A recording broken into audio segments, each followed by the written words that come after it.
നമസ്കാരം.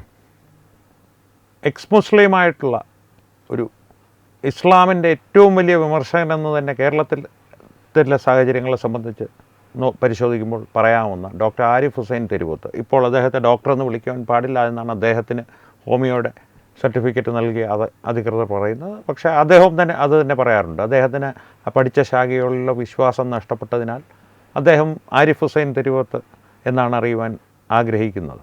അതുകൊണ്ട് തന്നെ ആരിഫ് ഹുസൈൻ എന്ന് നമുക്ക് അദ്ദേഹത്തെ വിളിക്കാം. അദ്ദേഹം ഈ കഴിഞ്ഞ ദിവസം സ്റ്റേറ്റ് പോലീസ് ചീഫ്, അതായത് DGP, ഹോം മിനിസ്റ്റർ, ആഭ്യന്തരമന്ത്രി രമേശ് ചെന്നിത്തല ഇരുവർക്കുമായി ഒരു പരാതി നൽകിയുണ്ടായി. അതിൻ്റെ CC കേരള പോലീസിൻ്റെ സൈബർ സെല്ലിനും മുഖ്യമന്ത്രി VD സതീശനും ഈ ബ്രോഡ്കാസ്റ്റിംഗ് സംബന്ധമായിട്ടുള്ള പരാതികൾ സ്വീകരിക്കുന്ന ബ്രോഡ്കാസ്റ്റിംഗ് കണ്ടൻറ് കംപ്ലയിൻറ്റ് കൗൺസിൽ കേന്ദ്ര സർക്കാരിൻ്റെ കീഴിലുള്ള ബ്രോഡ്കാസ്റ്റിംഗ് കണ്ടൻറ് കംപ്ലയിൻറ്റ് കൗൺസിലിനും അയച്ചിട്ടുണ്ട്. ആ പരാതി എന്തായിരുന്നു എന്ന് ചോദിച്ചാൽ മീഡിയ വൺ ചാനലിനെ കുറിച്ചാണ് ആ പരാതി നൽകിയിരിക്കുന്നത്. അദ്ദേഹത്തിൻ്റെ പരാതി, അതിൻ്റെ പകർപ്പ് ഞാൻ ഇതിനൊപ്പം ചേർക്കാം, പ്രേക്ഷകർ തന്നെ ഒന്ന് കാണൂ. വിശദമായൊരു പരാതിയാണ്. അതിൻ്റെ സാരാംശമെന്ന് പറയുന്നത് മുസ്ലിങ്ങൾ ഇസ്ലാമിനെതിരെയുള്ള വിമർശനങ്ങൾ, ഈ വിഷയങ്ങൾ ചർച്ച ചെയ്യുന്നതിൻ്റെ കൂട്ടത്തിൽ ആരിഫ് ഹുസൈൻ്റെ ചിത്രം, മേൽവിലാസം തുടങ്ങിയ വിവരങ്ങൾ പരസ്യമായി മീഡിയ വൺ പ്രദർശിപ്പിച്ചു. ഒരിക്കലല്ല, 2 തവണ 2 വീഡിയോകളിലായി.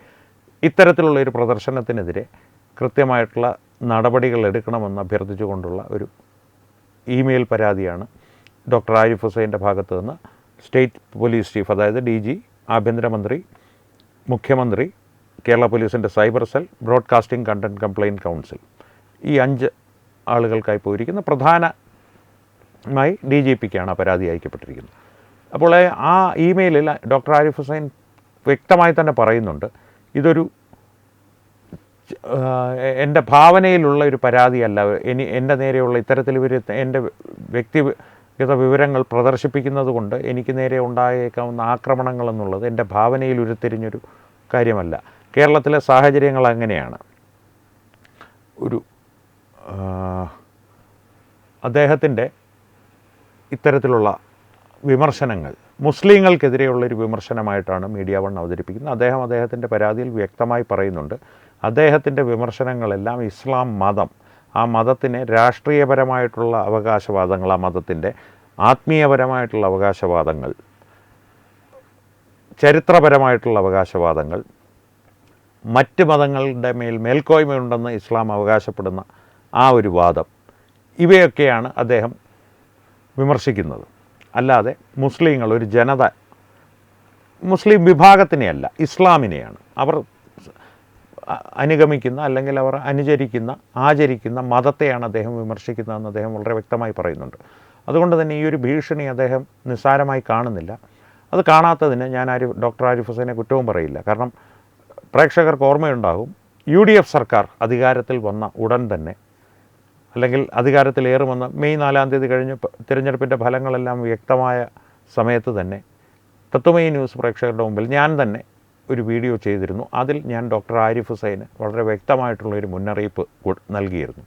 ആഭ്യന്തര മന്ത്രാലയം ഉൾപ്പെടെയുള്ള സംവിധാനങ്ങളിൽ ശക്തമായ സ്വാധീനം ജമാഅത്തെ ഇസ്ലാമിക്ക് ഉണ്ടാകാൻ പോകുന്നു.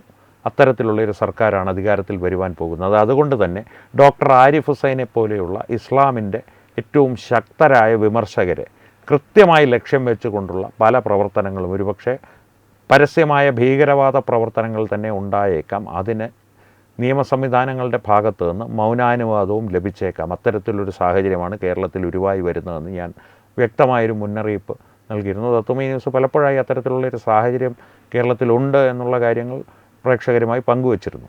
ഇപ്പോൾ ഡോക്ടർ ആരിഫ് ഹുസൈൻ തന്നെ അദ്ദേഹത്തിൻ്റെ പരാതിയിൽ പറയുന്നത് പോലെ ഇത് ഗുരുതരമായൊരു സാഹചര്യമാണ്. ഇതുകൊണ്ട് തന്നെ അദ്ദേഹത്തിൻ്റെ ജീവനും സ്വത്തിനുമെല്ലാം ഭീഷണികൾ നിരവധിയുണ്ട്.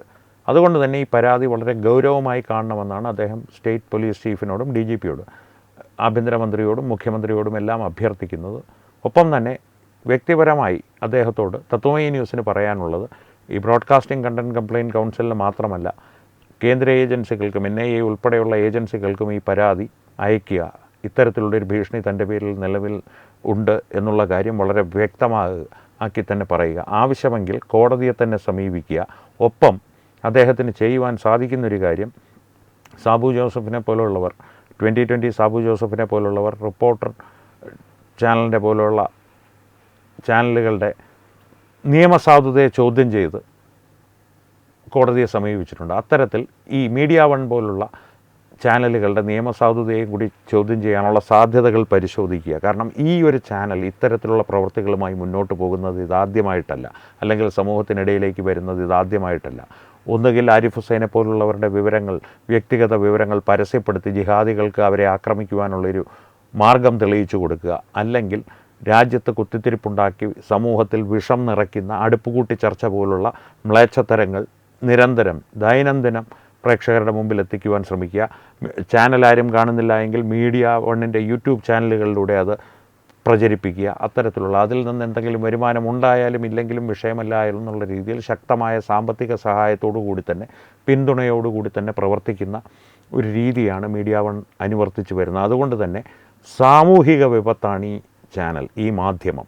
അതിനപ്പുറത്തേക്ക് ആ മാധ്യമത്തിനൊരു വിശേഷണമില്ല. ഇപ്പോൾ ഡോക്ടർ ആരിഫ് ഹുസൈൻ്റെ ജീവനും സ്വത്തും അപകടത്തിലാക്കിയ തരത്തിലുള്ള ഈ പ്രവൃത്തി അവർ അറിയാതെ ചെയ്തതല്ല, അവർക്ക് അബദ്ധം സംഭവിച്ചതല്ല. കൃത്യമായിട്ട് ഇസ്ലാം, ഭീകരവാദികളെന്ന് തന്നെ വിളിക്കാവുന്ന തീവ്ര ഇസ്ലാമിസ്റ്റുകൾ അനുവർത്തിച്ചു വരുന്ന ഒരു നടപടിയാണ്. ആദ്യം ഏതെങ്കിലും ബുദ്ധിജീവി ചമയുന്ന വ്യക്തിയോ അല്ലെങ്കിൽ സമാധാനപ്രേമിയോ ഏതെങ്കിലും ഒരു ഇസ്ലാം വിമർശകനെതിരെ പരസ്യമായിട്ടൊരു പരാതി നൽകുകയോ അല്ലെങ്കിൽ അയാളുടെ വ്യക്തിഗത വിവരങ്ങൾ ശേഖരിച്ച് അബദ്ധം സംഭവിച്ചു എന്നുള്ള രീതിയിൽ പരസ്യപ്പെടുത്തുകയോ പിന്നീട് അത് പിൻവലിച്ച് മാപ്പ് പറയുകയോ ചെയ്യും. അപ്പോഴേക്കും ആ വിവരങ്ങൾ എത്തേണ്ടവരുടെ കയ്യിൽ, ഇവരുടെ ഭീകരവാദികളുടെ കയ്യിൽ, പൊതുനിരത്തിൽ ഭീകരവാദ പ്രവർത്തനങ്ങൾ ആസൂത്രണം ചെയ്ത് നടപ്പാക്കുന്ന ജോസഫ് മാഷിൻ്റെ കൈവെട്ടിയ ഒരുപാട് RSS പ്രവർത്തകരുടെ ജീവനെടുത്ത, അഭിമന്യുവിൻ്റെ ജീവനെടുത്ത ഭീകരവാദികളെ പോലെയുള്ള സംഘങ്ങളുടെ കയ്യിലെത്തിയിട്ടുണ്ടാകും. പിന്നീടുള്ള കാര്യങ്ങൾ അവർ തീരുമാനിക്കും. ഇവർ തമ്മിൽ എന്തെങ്കിലും നേരിട്ട് ബന്ധമുണ്ടാകുമോ എന്ന് ചോദിച്ചാൽ പ്രത്യക്ഷത്തിൽ ഒരു സാധാരണഗതിയിലുള്ള അന്വേഷണത്തിന് അത്തരത്തിലൊരു ബന്ധവും കണ്ടുപിടിക്കുവാൻ സാധിക്കില്ല. അതുകൊണ്ട് തന്നെ വളരെ അപകടകരമായൊരു സാഹചര്യമാണ് ഡോക്ടർ ആരിഫ് ഹുസൈനെ ചൂഴ്ന്നു നിൽക്കുന്നത്. ഞാൻ ഡോക്ടർ എന്നിടയ്ക്ക് പറയുന്ന ശീലം കൊണ്ട് പറയുന്നതാണ്. ആരിഫ് ഹുസൈനെ ചൂഴ്ന്നു നിൽക്കുന്നത് എന്നുള്ള കാര്യത്തിൽ സംശയമില്ല. വ്യക്തമായിട്ട് കേരള പോലീസ് ഈ കാര്യത്തിലൊരു നടപടി എടുത്തില്ലെങ്കിൽ, ഈ വിഷയത്തെ ഗൗരവമായി കണ്ടില്ല എന്നുണ്ടെങ്കിൽ ഡോക്ടർ ആരിഫ് ഹുസൈൻ്റെ ജീവനോ സ്വത്തോ അപകടപ്പെടുന്നൊരു സാഹചര്യം സമീപഭാവിയിൽ തന്നെ ഉണ്ടായേക്കാം. അത് ഡോക്ടർ ആരിഫ് ഹുസൈൻ തന്നെ അദ്ദേഹത്തിൻ്റെ പരാതിയിൽ പറയുന്നത് പോലെ ഭാവനയിൽ നിന്നുരുത്തിരിഞ്ഞൊരു കാര്യമല്ല, വസ്തുതയാണ്. കാരണം മറുവശത്ത് നിൽക്കുന്നത് ഇസ്ലാമിക ഭീകരവാദികളാണ്. അടിസ്ഥാനപരമായിട്ട് അവരുടെ മതത്തിനെ സംബന്ധിച്ചുള്ള വാദപ്രതിവാദങ്ങളിൽ അടിസ്ഥാനപരമായിട്ടുള്ള യാതൊരു ശക്തിയും അവരുടെ വാദത്തിനില്ല എന്ന് അവർക്കറിയാം. ആർക്കറിയില്ലെങ്കിലും അവർക്ക് നന്നായി അറിയാം. അതുകൊണ്ട് തന്നെ അവരുടെ മതത്തെ പ്രതിയുള്ള സംവാദങ്ങൾ ഒന്നെങ്കിൽ അവരുടെ നിയന്ത്രണത്തിലുള്ള ഏതെങ്കിലും ഒരു വേദിയിലായിരിക്കണം, അല്ല എങ്കിൽ അത്തരത്തിലുള്ള ഒരു വേദികളും പാടില്ല എന്നുള്ള മനോഭാവം കൊണ്ട് നടക്കുന്നവരാണ് ഈ ഇസ്ലാമിസ്റ്റുകൾ. അതിൻ്റെ ഒരു പരിച്ഛേദമാണ് അവരുടെ ഒരു മൗത്ത് പീസായിട്ട് പ്രവർത്തിക്കുന്ന, അല്ലെങ്കിൽ അവരുടെ ഒരു ബൗദ്ധിക വിസർജന മുഖമായി പ്രവർത്തിക്കുന്ന ഒരു സംവിധാനമാണ് ഈ മീഡിയ വൺ എന്നുള്ള മാധ്യമം എന്നതിനെ വിളിക്കുന്നത്. സാധാരണ മാധ്യമങ്ങൾക്ക് എന്തിന്, നമ്മുടെ നാട്ടിൽ അപഹാസ്യമായി പെരുമാറുന്ന മുഖ്യധാരാ മാധ്യമങ്ങൾക്ക് പോലും മീഡിയ വണ്ണിനെയും കൂടി അവരോടൊപ്പം ചേർക്കുന്നത് അപമാനകരമാണ്. അടിസ്ഥാനപരമായി ജിഹാദികൾക്ക് കുഴലൂതുക എന്നുള്ള തത്വത്തിൽ മാത്രം വിശ്വസിച്ച് ജീവിക്കുന്ന ഇസ്ലാമിക രാജ്യം ഇന്നല്ലെങ്കിൽ നാളെ വരും, ഇമാം മഹദി പച്ചക്കുതിരപ്പുറത്ത് വരും തുടങ്ങിയ വിഡ്ഢിത്തരങ്ങൾ മനസ്സിൽ കൊണ്ടു നടന്ന്, അല്ലെങ്കിൽ ആ വിഡ്ഢിത്തരങ്ങൾ തങ്ങളുടെ അനുയായികളെ പറഞ്ഞ് വിശ്വസിപ്പിച്ച് അവരെ തങ്ങളുടെ കാര്യസാധ്യത്തിനായി ഉപയോഗിക്കുന്ന ഒരു വലിയ സംഘടിത ശക്തിയുടെ, മതപണ്ഡിതന്മാരുടെയും ആ മതത്തെ വിറ്റ് ജീവിക്കുന്നവരുടെയും ആദ്യകാലം മുതൽ തന്നെ ഈ മതം ഒരു ആത്മീയതയില്ലാത്ത മതമാണ്, രാഷ്ട്രീയം മാത്രമുള്ളൊരു മതമാണെന്ന് തിരിച്ചറിഞ്ഞ ഒരു സംഘത്തിൻ്റെ ഏറ്റവും പുതിയ പ്രവർത്തനം മാത്രമാണ് ആരിഫ് ഹുസൈന് നേരെയുള്ള ഈ ഒരു വ്യക്തിഗത വിവരങ്ങളുടെ വെളിപ്പെടുത്തൽ, അദ്ദേഹത്തിൻ്റെ ജീവനും സ്വത്തും അപകടത്തിലാക്കൽ. അതുകൊണ്ട് തന്നെ കേരള പോലീസും ആഭ്യന്തര മന്ത്രാലയവും കേന്ദ്ര ഏജൻസികൾ ആരിഫ് ഹുസൈൻ പരാതി അയക്കുമ്പോൾ അവരും ഈ വിഷയത്തെ വളരെ ഗൗരവത്തോടു കൂടി തന്നെ കാണണമെന്നുള്ളതാണ് തത്വമൈ ന്യൂസിൻ്റെ അഭിപ്രായം. എന്തായാലും ഡോക്ടർ ആരിഫ് ഹുസൈന് തത്വമൈ ന്യൂസിൻ്റെ പൂർണ്ണ പിന്തുണയുമുണ്ട്. അക്കാര്യം ഞങ്ങളിത് ഉറപ്പ് തരുന്നു. ഈ പരാതിയുടെ പിന്നാലെ ഞങ്ങളുമുണ്ട്.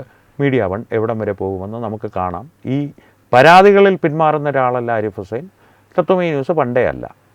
എന്തായാലും പക്ഷേ ഈ ഒരു അപകടകരമായിട്ടുള്ളൊരു സാഹചര്യം ജനാധിപത്യപരമായി തന്നെ നേരിടേണ്ടതുണ്ട് എന്നുള്ളത് കൊണ്ട് സ്റ്റേറ്റ് പോലീസും സ്റ്റേറ്റ് പോലീസ് ചീഫ് DGPയും ആഭ്യന്തരമന്ത്രിയും മുഖ്യമന്ത്രിയും എല്ലാം ഈ വിഷയത്തെ ഗൗരവത്തോടു കൂടി തന്നെ കാണും എന്നാണ് തത്വമയി ന്യൂസിൻ്റെ പ്രതീക്ഷ. അങ്ങനെ തന്നെ ആകട്ടെ. ജമാഅത്തെ ഇസ്ലാമിയുടെ സ്വാധീനം വെളിപ്പെട്ട് വരാതിരിക്കട്ടെ. എന്താകുമെന്ന് വരും ദിവസങ്ങളിൽ കാത്തിരുന്ന് കാണാം. ഈ സംഭവങ്ങൾ, ഈ ഒരു പ്രശ്നം അല്ലെങ്കിൽ ഈ ഒരു വിഷയം വികസിക്കുന്നതിനനുസരിച്ച് തത്വമയി ന്യൂസ് കൂടുതൽ വിവരങ്ങളുമായി പ്രേക്ഷകരുടെ മുമ്പിലെത്തുന്നതാണ്. അപ്പോൾ വീണ്ടും കാണാം. സംവാദങ്ങൾ തുടരട്ടെ.